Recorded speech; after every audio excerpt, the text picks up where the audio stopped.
Day number 2, campers right there.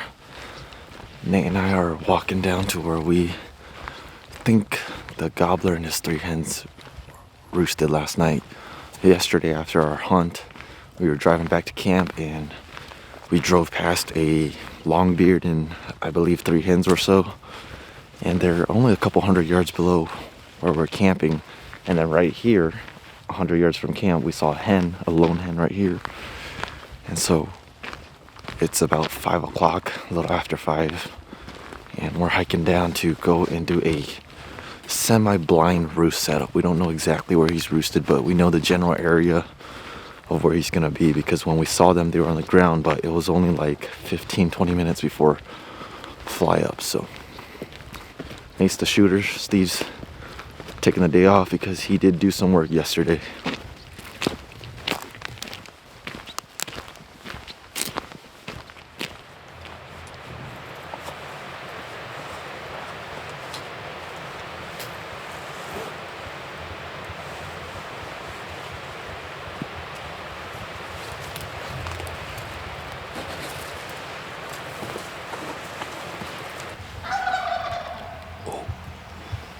He's roosted right on the intersection, and we're set up in the gap between the meadow and the road.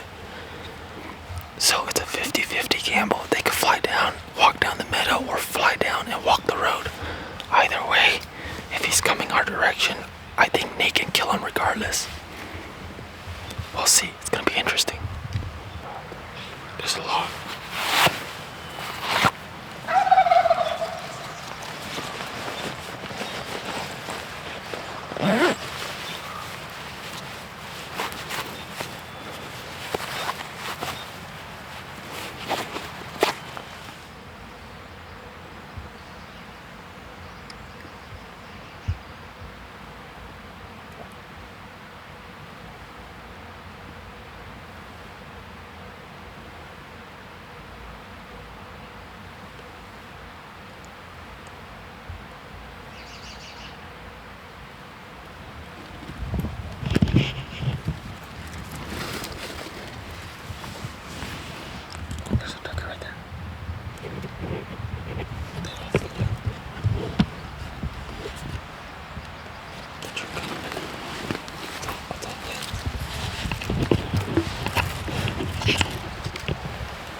This way.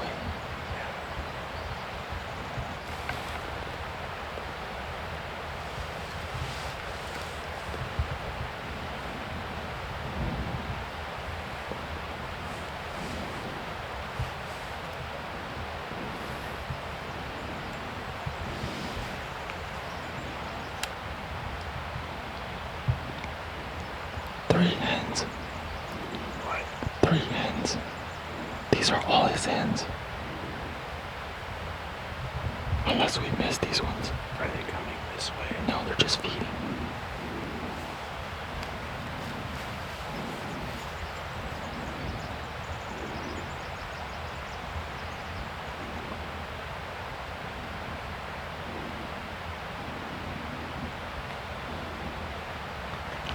They just flew to the road behind us. Yep, I know.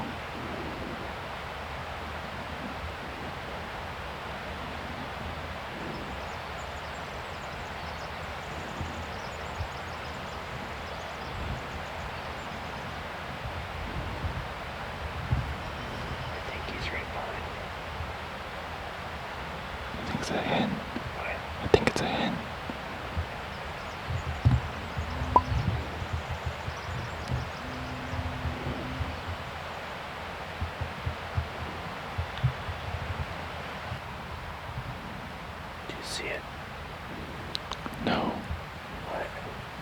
It's above the berm. Oh, really? It was on the road. I can't see above the road.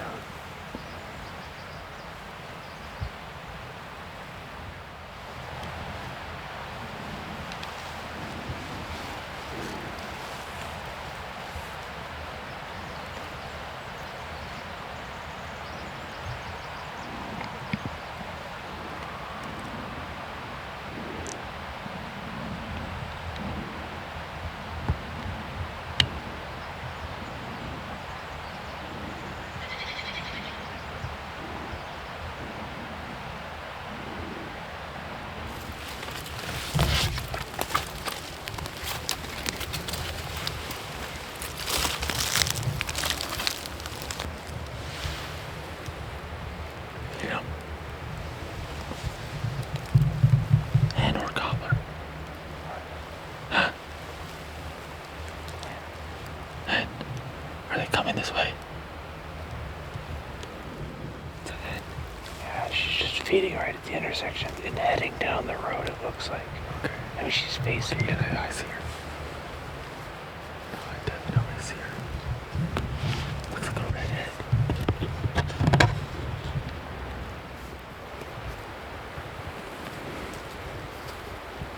Can you see her? Yeah. He's feeding.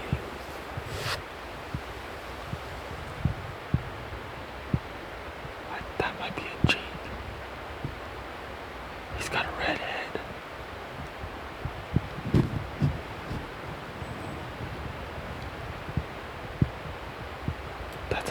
That's a Gobbler.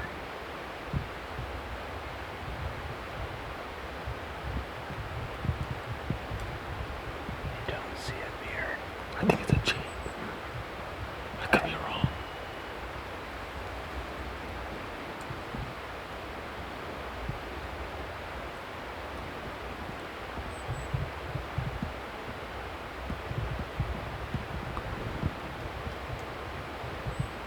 That's a head. Could be. What? Could be. Their head just looked really red.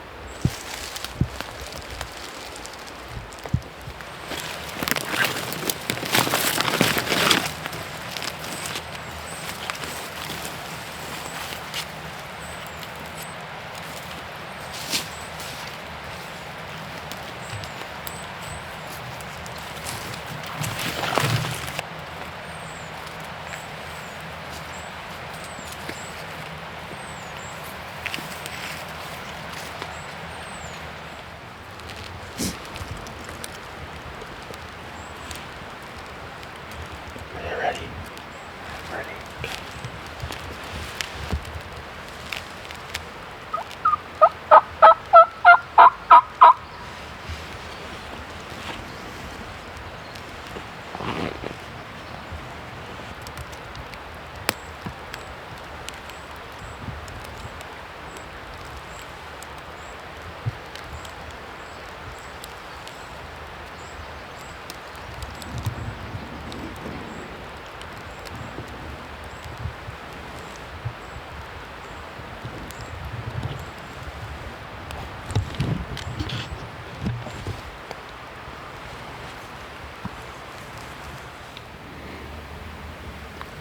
Where's the hens?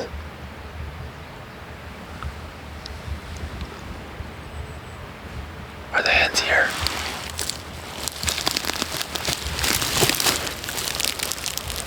The hen is 15 yards. The dom is right behind her strutting. What? It's a strutter. It's the Jake. Oh, the Jeep. You gonna shoot him? I don't know, but this hen is about to bust us. Just stay still.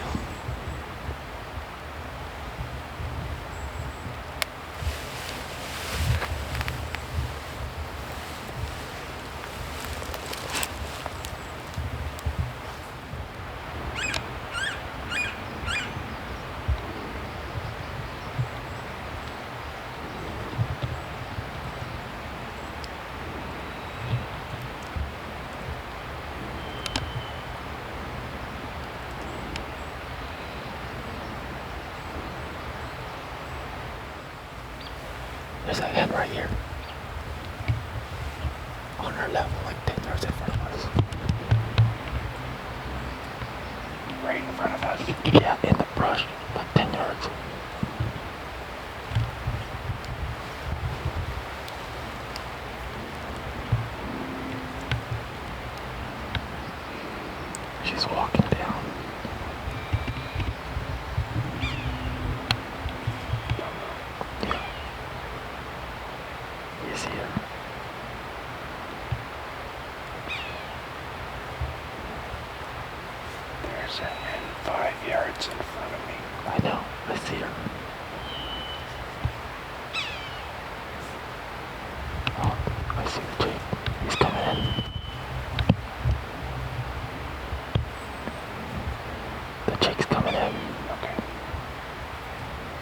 There's a hen right here. Yeah, I know, I see her. The Jake's like 20 yards. Right where that hen just came down. You could blast them easy if you wanted to.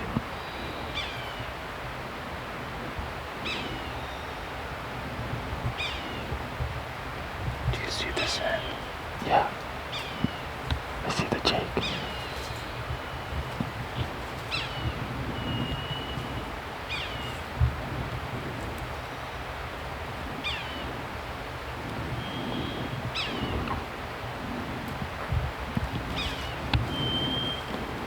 They're all coming down. Is that the Jake? The Jake's the far one, yeah.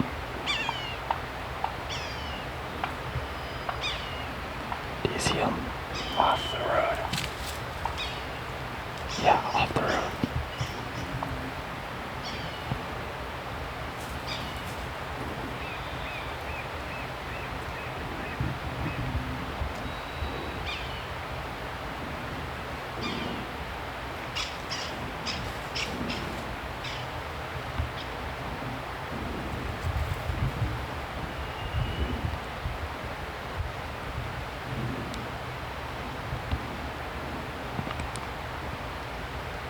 Is the Jake on the road?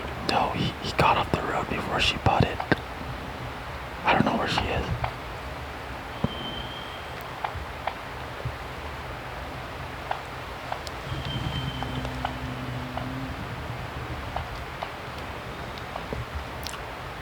Right here. Do you see him? Is he getting up on the road again? Yeah, he's like 10 yards in front of us. He's about to get up on the road.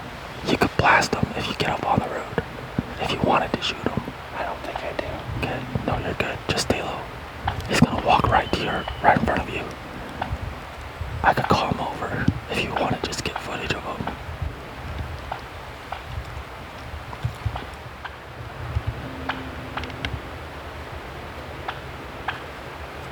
That's the hen, actually. Just stay, don't move.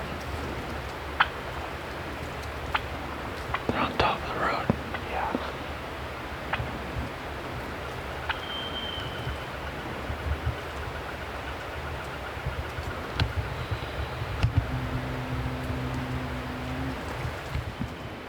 I don't know. Well, we could have shot one. Could have shot him. The Jake, he jumped onto the log. Did you see that? Yeah, did you see the one right here behind these two trees? Dude, there's 3 of them right here. Did you not see them? I did. Dude, I saw 2 of them. they started coming down because I think they were going straight. We called right there, the head, I and know. they were pinpointing us right there. And I'm like, don't move. There's a turkey in the brush. My leg. Let's go. Yeah, I saw them come one by one, and then as soon as they started dipping off the side of the road, like the Jake started running over, and I was like, oh, the Jake's here. And then he came down the road, and I got him hopping up on the log. Oh, that's awesome. And then that's like 2 seconds after that, I think the alarm putt went off, and then they all got back on the road. That was neat. Dude, that was fun. Good patience. We've seen too many longbeards to shoot a Jake. And if that Jake would have come like Right here. spitting and drumming up the road, I would have shot him.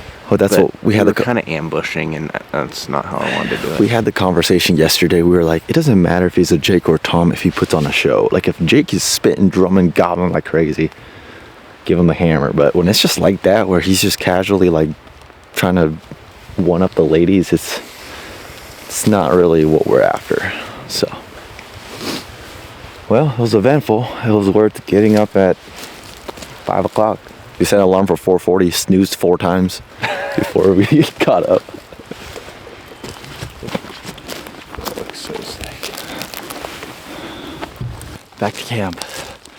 Breakfast time. Coffee time. Whew, it's chilly this morning.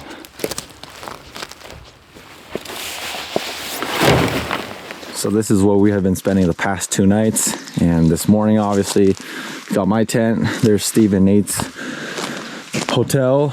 And then got my rig parked here so that I have easy access to everything I need. I bought this new power bank. This is the Jackery 1000 Plus. We've been using it. First time using it last night so far. Woke up this morning, everything's well charged, and 88% left, which for what it's charged, it's been pretty rad. And then over here we got Steve's rig, and then we have our campfire here. And we just have a nice wide open campground. And then right over here, that's our meat pole. Steve has his second bird hanging there.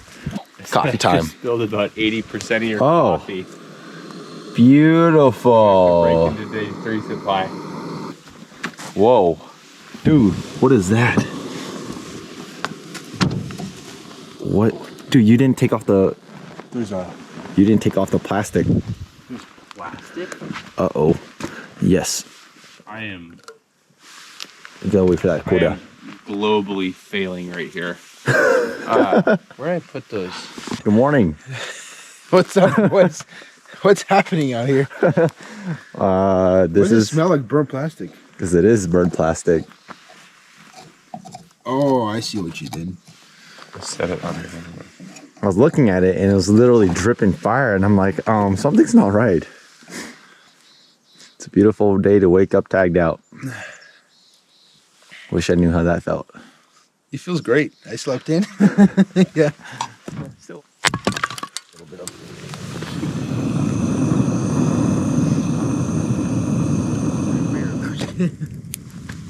I was talking to John about it, because he's like, this is one of his favorite turkey spots. He's like, you go in, it's quiet.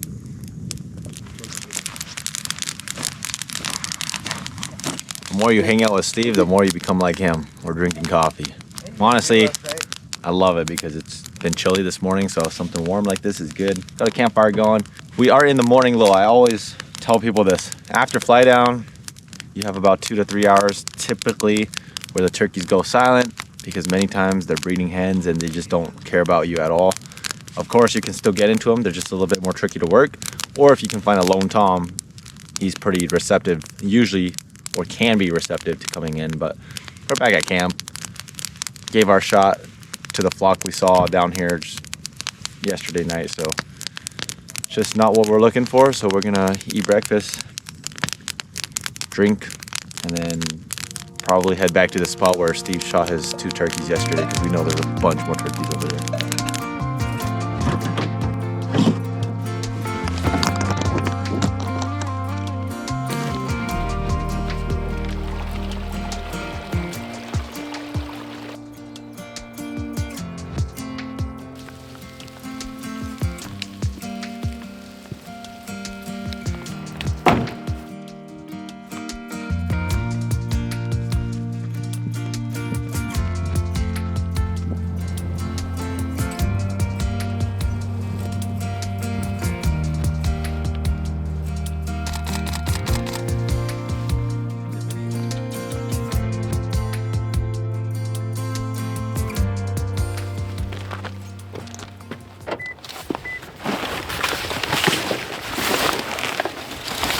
Gatorade is what's gonna be the game changer.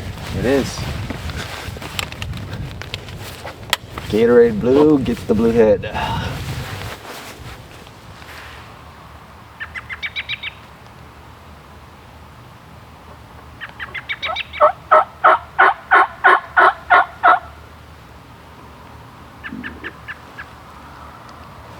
Right there.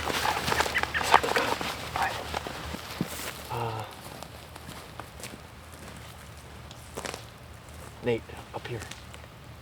Like up here. Huh? No, we're gonna set the decoy right here.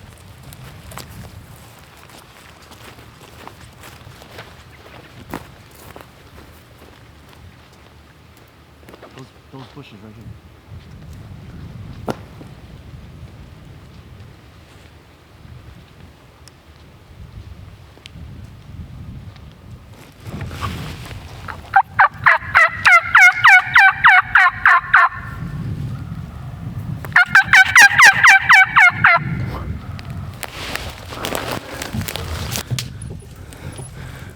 You want to just use your phone to record you? Huh? You want to just use your phone to record you?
Shoot him.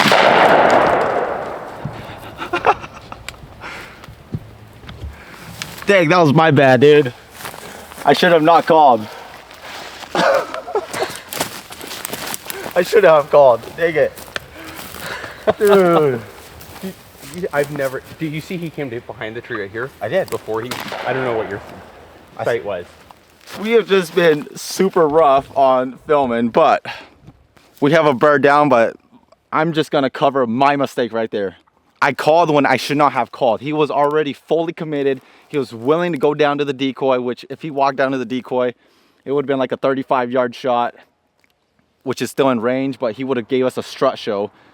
But his last gobble, normally what happens, from my experience, is when they see your hen or they see your decoy, they stop gobbling. Sometimes, not all the time.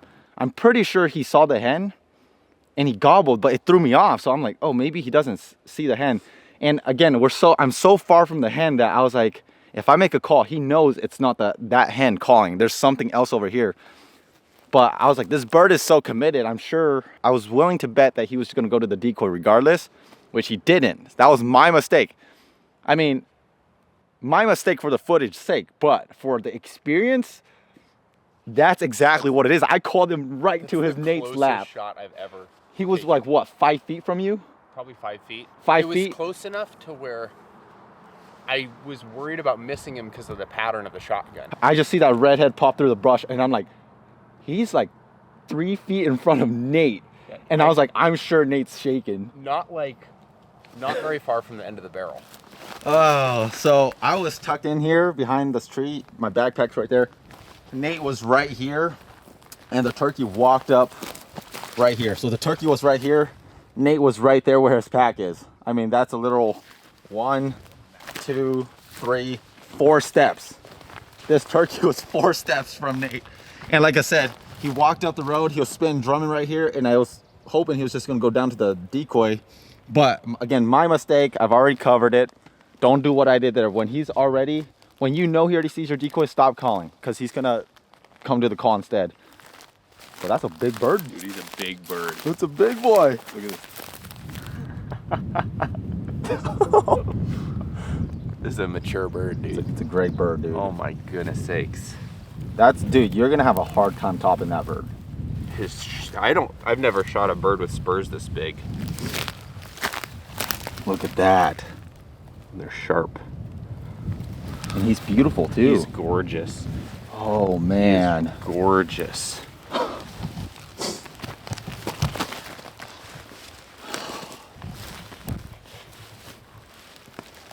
We'll get him on a stump here, but yeah. What a pretty bird. Look at the beard on that. Where did you aim? I think I hit him right here. Yeah. Oh. Just like that, huh? No notch tag, and then one call later. Oh, there's a bird. He's coming in. And, you know, that's what it is. It's crazy. That's what we've been waiting for. That is exactly what we've been waiting for. We had this conversation driving to this spot right here. And he was like, it's been over 30 hours since we've heard a last gobble, or since we struck a gobble. Yeah, since one's responded. Yeah.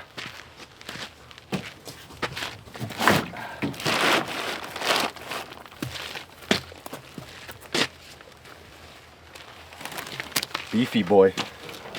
Made it back to Nate.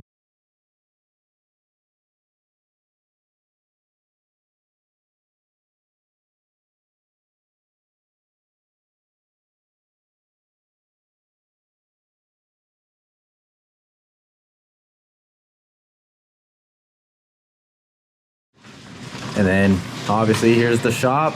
This is Nate's shop, and I gave you guys a little sneak peek of this a while ago, but here's another sneak peek because we have a lot of stuff coming in. We got tables, chairs, and still on the wrap because we haven't had time to actually like finalize what we're gonna do here.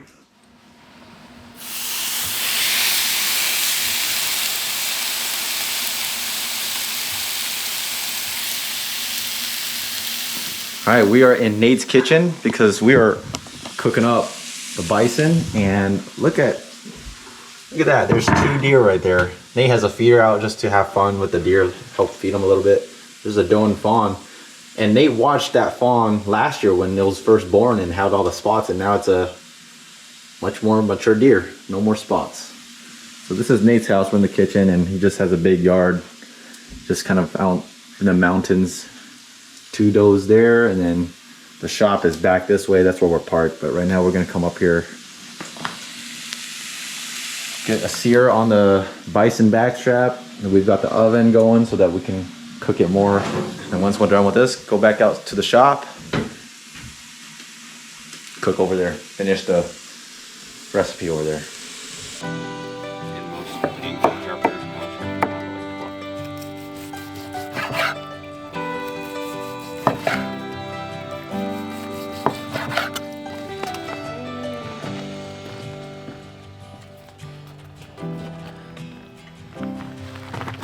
Celebrating the day with bison backstrap, thanks to Adam from Elusive Creatures Taxidermy, wrapped up. This is our lunch before we call it a day. Very good. Yeah? Yep. My first bite is probably gonna be nothing but tomatoes.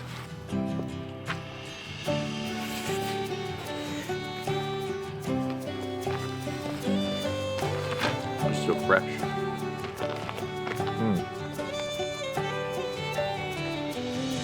I like that. But bison is next level. Wow, that's a lot better than I thought.